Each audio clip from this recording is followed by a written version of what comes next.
Hello guys, welcome to my new video. In this video I'm going to show you how to fix verification required on App Store. So guys, when you want to purchase any app on App Store and facing this type of issue, then I'll help you how to fix this problem. So guys, you can easily fix this problem, so let's start without wasting any time. So guys, simply first of all you need to go back, and guys, after going to back you need to open your settings on your iPhone and click on Wi-Fi, and make sure that you have connected with strong internet connection. And guys, after this you need to open your Apple ID, and guys, simply you need to click on payment and shipping.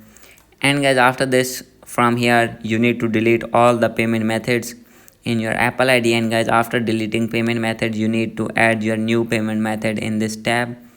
And guys, after adding your new payment method your problem will be fixed.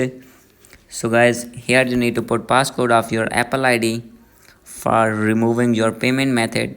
So guys, after this simply you need to click on done, and guys you will see this type of interface. So guys, wait for a few seconds, I'll tell you what you need to do. So guys, now you can see here, simply you need to add your payment method here, as you can see. And guys, after adding your payment method your problem will be fixed and you will be able to purchase anything on App Store. And guys, after this simply you need to click on subscription, and guys you need to remove all the old subscriptions from here. And guys, after this your problem will be fixed. So guys, hope you like this video. If you like this video, please do subscribe, comment and share. Thank you.